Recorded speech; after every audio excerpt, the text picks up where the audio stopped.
I'm Cecilia Ton. I'm an attorney at Woods & Woods. I'm going to talk to you today about the different types of service connection available for VA disability benefits. When VA grants service connection for a disability, it's acknowledging that that condition is related to a veteran's time in the military. Let's start off by discussing the most common type of service connection, which is direct service connection. To prove a claim for direct service connection, a veteran will need to show three elements. First, that they have a current disability. Second, that there was an in-service injury, event, illness, or incurrence. And third, that there's a nexus between the two.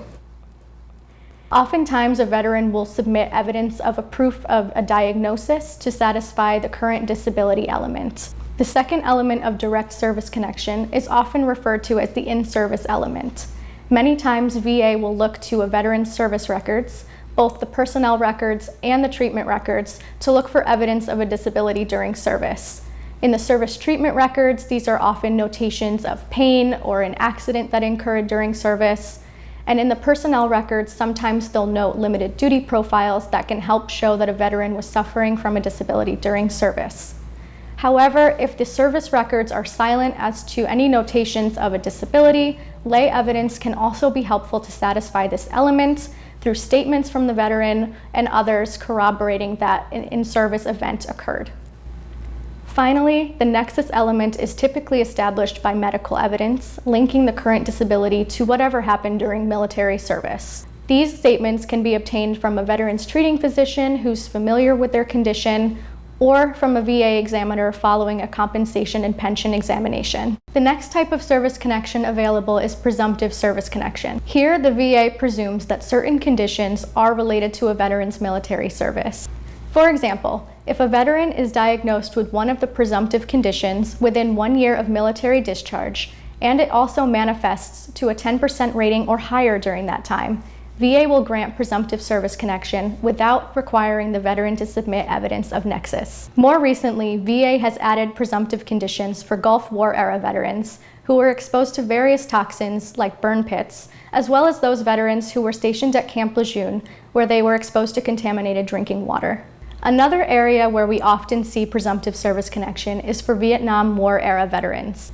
Once VA determines that a veteran has been exposed to herbicide agents in Vietnam, it will grant presumptive service connection if the condition that the veteran files for is on the list of presumptive conditions set out by the VA. For a full list of the presumptive conditions, you can visit our website at woodslawyers.com. The third type of service connection is secondary service connection. Here, instead of linking a current disability to military service, a veteran is able to get service connection for a non-service connected disability if it has been caused by a service-connected condition. Here's a common example that we see at Woods & Woods. If a veteran is service-connected for diabetes, and later on she develops peripheral neuropathy in her extremities or diabetic retinopathy in her eyes, VA will grant secondary service connection for those conditions if she can submit nexus evidence proving that they were caused by the service-connected diabetes. Causation is not always required though, which brings us to the fourth type of service connection, aggravation theory. If the evidence shows that a non-service connected disability has been aggravated by a service-connected disability, then service connection can be granted in those cases. What VA is going to want to know here is that the aggravation was the result of the service-connected disability as opposed to the natural progression of that non-service connected disability. Even if a disability is clearly documented on a veteran's entrance examination, VA has a duty to prove that the condition was not aggravated by military service. If your condition is service-connected on a basis of aggravation, please note that your condition will be rated a bit differently than normal. What VA is going to have to do is establish a baseline rating for your condition, which looks at the severity of the condition before the aggravation occurred. Then it's going to assign a rating for the severity of the condition after the aggravation. It'll then compare the two ratings, take the difference, and that will be the rating assigned. The last type of service connection available is often referred to as an 1151 claim, because the rules are laid out in Section 1151 of the United States Code. Rather than linking a claimed disability to military service or another service-connected disability, under Section 1151, a veteran is able to be service-connected for a disability that arose as a result of negligent VA care or treatment.